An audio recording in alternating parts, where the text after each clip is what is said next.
Hello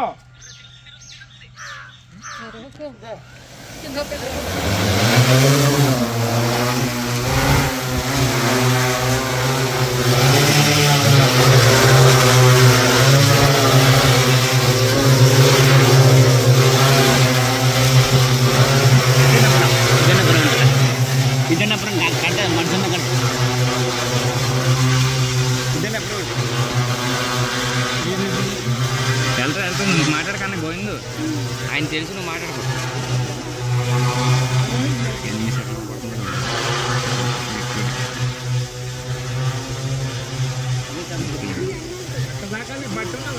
అది నాకు spray అవుతున్నాం కండి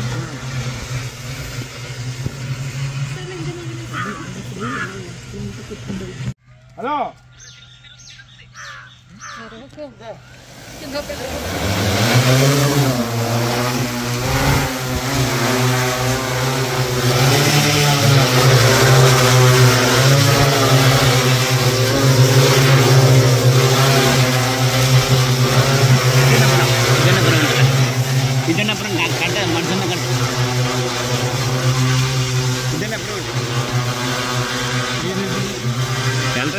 మాట్లాడకన్నా గోవిందు ఆయన తెలుసు నువ్వు మాట్లాడుకో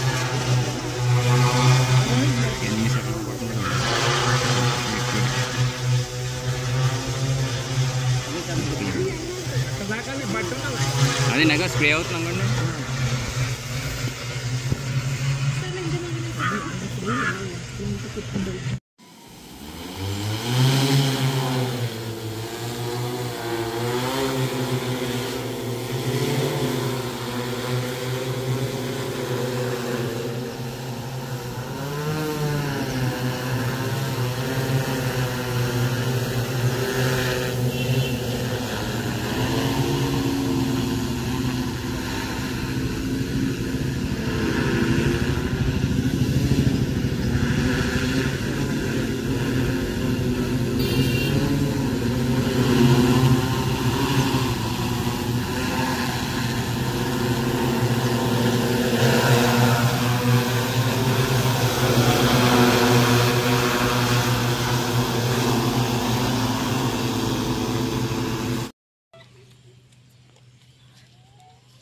హలో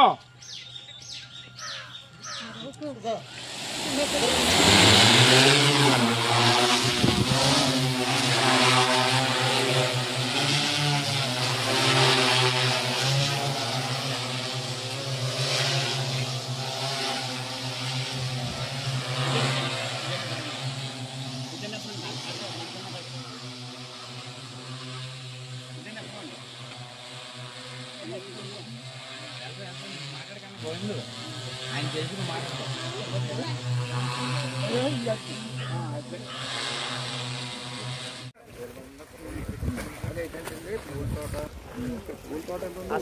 ఎంతండి ఎంత కొట్టొచ్చు మీరు తర్వాత మనం పెట్టుకోవచ్చు నలుగురు అయితే ముందు ఒక పేరు అవ్వాలి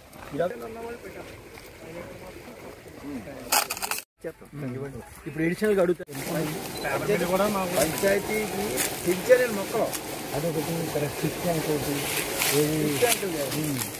చెరువులు ఉంటాయి చూసారా చెరువులు ఉంటాయి అట్లా కూడా మంచి లాభం నేను మొక్కలు పెంచాను అంటున్నానండి. అవును కొబ్బరి మొక్కలు మామిడి మొక్కలు ఇవి వేసాను. ఇప్పుడు ఇక్కడ బుర్ర వెంకటేశ్వర సబ్ కలెక్టర్ చేశారు. ఆయన ఇప్పుడు తెలంగాణ వెళ్ళిపోయారు. ఆ టైంలో మామిడి మొక్కలు వేసి పెంచాం.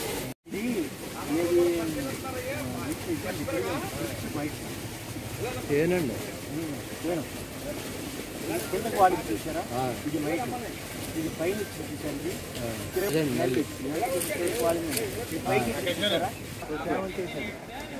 అప్పలాండ్ అంతా ఇదేనండి. అదిగో రోడ్డు అదిగోండి. ఆ కొట్టు నుంచి అలా నడిచి వస్తాం. రైతులు ఎట్లా ఉపయోగించుకోవాలి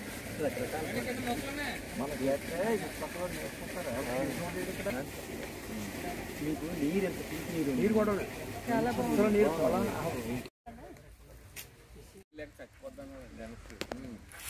ఇది మొక్క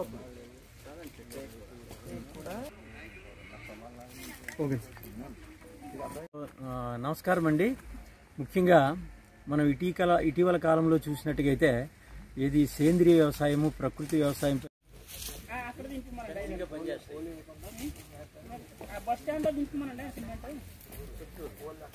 ఇది ఏది వైర్ తోటి మన వ్యవసాయం వేరు, కలవాళ్ళ వ్యవసాయం వేరు.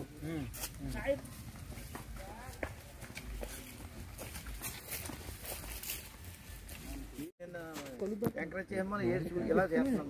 చేయండి, ఎందుకంటే రాబోయే రోజుల్లో ఇదే ఇంకా మనకి చాలా బలం ఉంటుంది అందులో. ఏంటంటే 40 ట్రాక్టర్లు పెంటదోలేండి. ఇప్పుడు ఇది మీరు ఇవ్వచ్చు ముందు దొమ్మేరు దగ్గర ఒక ఫీల్డ్ చూసుకుంటారు ఆయన. అరటి వేసాడు, తర్వాత మామూలు మిగతా పంటలు వేసాడు, కూరగాయలు వేసాడు, తర్వాత పప్పాయ వేసాడు, అన్ని రకాల పంటలు ఉన్నాయండి. అందులో ఇలా తీస్తుంటే మట్టి ముఖ్యంగా కలుషితాన్ని మనం తగ్గించుకోవటానికి ఉపయోగపడేటటువంటి విధంగా ఒక ప్రయత్నంలో భాగంగా 2014 నుంచి కూడా ఈ కార్యక్రమం అనేది మొదలైంది. అప్పటి నుంచి కూడా ఈ సేంద్రియ వ్యవసాయం మీద ప్రాధాన్యత ఇస్తూ చేయటం జరుగుతుంది. అయితే ఇప్పుడు ప్రస్తుతం చూసుకున్నట్టుగైతే మనకి సేంద్రియ వ్యవసాయం చేసేటటువంటి పంటలు ఏవైతే ఉన్నాయో వాటన్నిటిలో కూడా ఏరియాని మనం పెంచటము, తర్వాత అదేవిధంగా నాణ్యమైనటువంటి ఉత్పత్తుల్ని అందించడము అనే ఈ 2 కార్యక్రమాలు ఇప్పుడు జరుగుతున్నాయి. అందులో భాగంగా మన జిల్లాలో చూసుకున్నట్టుగైతే ఇప్పటివరకు కూడా మన జిల్లాలో చూసుకున్నట్టుగైతే ఇప్పటివరకు కూడా 32,000 ఎకరాల విస్తీర్ణంలో ఈ సేంద్రియ వ్యవసాయం అనేది సాగు చేస్తూ సుమారుగా 28,000 మంది రైతులు అనేది దీన్ని ఆచరిస్తూ చేయటం అనేది జరుగుతుంది. ఇదే భాగంలో ఈరోజు కూడా మనము ఈ కడిములో మండలంలో మాధవరెడ్డిపాలెం ఇక్కడికి వచ్చాము, ఇక్కడ రావటం జరిగింది. మన నాన్నగారి పొలం ఇక్కడ చంటి గారి పొలాన్ని ఇప్పుడు గమనించినట్టుగైతే సుమారుగా వారికి ఉన్నటువంటి 20 ఎకరాల విస్తీర్ణంలో వారు ఈ వరి అనేది చేయటం జరుగుతుంది. సాధారణంగా వరి సాగు చేసేటటువంటి రైతులు ఎక్కువగా చేసేటటువంటి పొరపాటు ఏంటంటే దిగుబడికి ప్రాధాన్యత అనేది ఇవ్వటం అనేది జరుగుతుంది. దిగుబడికి ప్రాధాన్యత అంటే ఏ సంవత్సరానికి ఏ సీజన్కి ఆ సీజన్కి డబ్బులు వచ్చే వరంగా ప్రయత్నిస్తూ మరి 30, 40, 50 బస్తాలు వస్తే బాగుంటుందనేది ఉద్దేశంతో ఉంటారు. కానీ దాంట్లో ఉన్నటువంటి అవశేషాలు కానీ కలుషితం కానీ చాలామంది గమనించలేదు, దాన్ని చూడటం లేదు అసలుకి.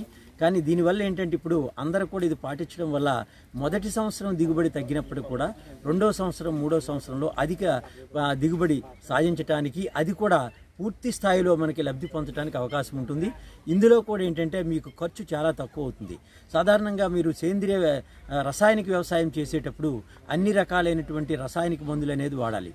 దాంట్లో యూరియా కానీ, డిఏపి కానీ, కాంప్లెక్స్లు కానీ, ఇతర ఎరువులతో పాటు కాలానుగుణంగా వచ్చేటటువంటి సీజన్కి అనుకూలంగా ఉండేటటువంటి కొన్ని రకాలైనటువంటి తెగుళ్ళకి, పురుగులకి వాటి మీద ప్రత్యక్షంగాని పరోక్షంగా కానీ మందులు అనేది పిచికారి చేయటం వల్ల మనకి 1 దానికి గాలి కలుషితమవుతుంది, 2 నేల కలుషితమవుతుంది, 3 నీరు కూడా కలుషితమవుతుంది, మనం తినే ఆహారం అనేది కూడా కలుషితమై దీనివల్ల రకరకాల రుగ్మతలకి మరి మనమందరూ కూడా గురి అవుతున్నాం. కాబట్టి రైతులు గమనించవలసింది ఏంటంటే మన ఇప్పుడు చూస్తున్నటువంటి ఈ పొలం అనేది మనకి ఒక మోడల్గా తెలుసుకోవాలి అందరూ కూడా. దయచేసి ఏంటంటే రైతులందరూ కూడా ఈ పద్ధతిని ఆచరిస్తూ ఖర్చు తగ్గించుకోవాల్సినటువంటి అవసరం ఉంది. దీనికి కావలసినటువంటి జీవామృతం కానీ, ఘనామృతం కానీ, ఇతర వృక్ష సంబంధమైనటువంటి ఉత్పత్తులు ఏవైతే ఉన్నాయో వాటన్నిటిని కూడా మరి మొదట్లోనే మనం చేసుకోవటం జరుగుతుంది. దీనివల్ల నేలలో సేంద్రియ కర్బనం అనేది పెరగటంతో పాటు మరి సహసిద్ధంగా పెరిగేటటువంటి వానపాములు కానీ వాటికి ఎటువంటి ఇబ్బంది లేకుండా పెరిగి నేలని గుల్లబార్చి ఏ పంట వేసినా సరే దాన్ని తీసుకునే విధంగా పండే విధంగా చేసే అవకాశం ఉంటుంది. కాబట్టి ఒక ఊరే కాకుండా ఇతర రకాలైనటువంటి పంటలకు కూడా ప్రాధాన్యత ఇస్తూ ఈ సేంద్రియ పద్ధతిలో ప్రకృతి సిద్ధమైనటువంటి వ్యవసాయాన్ని అందరూ కూడా ఆచరించాలని కోరుతూ అందరికీ నమస్కారం. ఇవి ముఖ్యంగా ఏంటంటే అంత క్రితం కంటే ఇప్పుడు ప్రభుత్వం వచ్చేటప్పటికి అధిక ప్రాధాన్యత అనేది ఇస్తుంది సేంద్రియ వ్యవసాయానికి. ఇటీవల చూసినట్టుగైతే మరి చాలా రకాలైనటువంటి మీటింగ్స్ అనేది మనకు జరిగినాయి. దానిలో గౌరవ ముఖ్యమంత్రి గారు కూడా మరి సేంద్రియ వ్యవసాయానికి ప్రాధాన్యత ఇవ్వడంతో పాటు మిగతా కొన్ని కాన్ఫరెన్స్లో కూడా మనకి ఏర్పాటు చేసి అందులో కూడా కాన్ఫరెన్స్లో కూడా దీనిలో చెప్పడం అనేది జరిగింది. సో మొత్తం ఎంత దీంతో పాటు ఏంటంటే ఇప్పటికీ లేబర్ కాస్ట్ అనేది చాలా వరకు పెరుగుతుంది. అంటే పెరగటం అంటే ఏంటంటే అది పని చేసేటటువంటి సామర్థ్యత తగ్గిపోతుంది. అంటే మామూలుగా మాన్యువల్గా చేసేటప్పుడు చాలామంది రావట్లేదు. కాబట్టి దీనికి ప్రత్యామ్నాయంగా ఇప్పుడు పిచికారి చేయడానికి కానీ ముఖ్యంగా పురుగు మందులు అవ్వచ్చు, తెగులు మందులు అవ్వచ్చు, ఈవెన్ కొన్ని పోషకాలు అవ్వచ్చు, ఎరువులకు సంబంధించినవి వాటిని కూడా అదేవిధంగా ఈ కషాయాలు ఉన్నాయి చూసారా, ఏది సేంద్రియ పద్ధతిలో చేసేటటువంటి కషాయాలన్నింటినీ కూడా పిచికారి చేయడానికి ఇప్పుడు కొత్తగా మనము డ్రోన్ టెక్నాలజీ అనేది ఇంప్లిమెంట్ చేస్తూ ఆ డ్రోన్స్ ద్వారా పిచికారి చేయటం అనేది జరుగుతుంది. సాధారణంగా మాన్యువల్గా చేసేటప్పుడు ఎకరాకు వచ్చేటప్పుడు చేయాలంటే కనీసం 1000 నుంచి 1500 రూపాయలు ఖర్చు అయ్యేది. దీనికి కేవలం 360 రూపాయల నుంచి 400 రూపాయలు ఒక ఎకరాకు అనేది పూర్తి స్థాయిలో మనం పిచికారి చేయటమే కాకుండా అతి తక్కువ టైంలో అంటే 4 నుంచి 6 నిమిషాల లోపల ఇది పిచికారి అనేది పూర్తిగా చేయటం జరుగుతుంది. దీనివల్ల ఏంటంటే సమయము అంటే టైం అనేది కలిసి వస్తుంది, తర్వాత తొందరగా వస్తుంది. తర్వాత పిచికారి చేసేటప్పుడు ఒక చోట ఎక్కువ పట్టము ఒక చోట తక్కువ పట్టం కాకుండా ఒక పొగమంచులా పడి మొత్తము ఏది పంటంతా కూడా తడటం వల్ల అంటే పైన ఉన్నటువంటి ఆకు అంతా కూడా తడటం వల్ల చక్కగా ఆకు నుంచి తీసుకునేటటువంటి సమర్థత పెరుగుతుంది. దీనివల్ల ఏమవుతుందంటే అటు పురుగు కానీ తెగులు కానీ ఏది ఆశించినా సరే సరైన సమయంలో దాన్ని కంట్రోల్ చేయడానికి ఒక ఎత్తు అయితే ఈ సేంద్రియ పదార్థాలు ఉపయోగించి కూడా పిచికారి చేయటం వల్ల వాటి యొక్క సమర్థత కూడా మనం పెంచుకోవడానికి అవకాశం ఉంటుంది. దీన్ని దృష్టిలో పెట్టుకొని ప్రభుత్వం కూడా దీనికి ట్రైనింగ్ ప్రోగ్రామ్స్ ఏర్పాటు చేయడం నిమిత్తమై ఇప్పుడు జిల్లా వారీగా కొంత టార్గెట్స్ అనేది ఇచ్చి మనకి ఈ డ్రోన్స్ అనేది ప్రాధాన్యత ఇవ్వటం జరుగుతుంది. మన జిల్లాకి చూసుకున్నట్టుగైతే దగ్గరగా 40 డ్రోన్స్ అనేది మేము డ్రోన్ ట్రైనింగ్స్ అంటే పైలట్ ట్రైనింగ్స్ ఎంపిక చేయడం జరిగింది. వీరందరికీ కూడా ట్రైనింగ్ అయిన తర్వాత వీళ్ళు క్లస్టర్ మోడ్లో తీసుకుంటాం. అంటే క్లస్టర్ అంటే ఒక గ్రూప్ని ఏర్పాటు చేసి ఆ గ్రూప్లో పైలట్ ఉంటారు, తర్వాత నెక్స్ట్ సభ్యులు అనేది 4 నుంచి 5 మంది అనేది ఉంటారు వాళ్ళకి. కాబట్టి వారికి ట్రైనింగ్ ఇచ్చిన తర్వాత ఆ గ్రామంలో చేసుకోవటమే కాకుండా చుట్టుపక్కల ఏరియాలు కూడా చేయటం వల్ల సొంతగా లబ్ధి పొందడంతో పాటు మిగతా రైతులకు కూడా ఉపయోగపడే విధంగా ఉంటుంది. కాబట్టి వీటిని కూడా ప్రభుత్వం కల్పించేటటువంటి 80% సబ్సిడీతో డిఆర్డీఏ కానీ లేదనుకుంటే మరి రాబోయే రోజుల్లో డిపార్ట్మెంట్ ద్వారా కానీ వచ్చేటటువంటి సౌకర్యాన్ని ఈ సబ్సిడీని కూడా ఉపయోగించుకోవటమే కాకుండా దీని ద్వారా ఏంటంటే లోన్ కూడా 5 లక్షల వరకు లోన్ సౌకర్యం కూడా ఉంది. కాబట్టి ఏంటంటే దాన్ని కూడా ఉపయోగించుకొని రైతుకు భారం లేకుండా ఎటువంటి ఇది లేకుండా చేయటానికి ఇది ఒక మంచి చక్కటి విధానం. కాబట్టి దయచేసి రైతులు అందరూ కూడా రాబోయే రోజుల్లో వ్యవసాయాన్ని ఒక కమర్షియల్గా అంటే వాణిజ్య సరళిలో చేసే విధంగా మన ప్రయత్నం చేసినట్టుగైతే రైతు అనే వాళ్ళకి ఎట్టి పరిస్థితుల్లో నష్టమని ఉండదు. రైతే రాజు, రైతే మనకి వెన్నెముక అని చెప్తుంటాం. కాబట్టి అది నెరవేర్చడానికి అవకాశం ఉంటుంది. కాబట్టి ఇది అవకాశాన్ని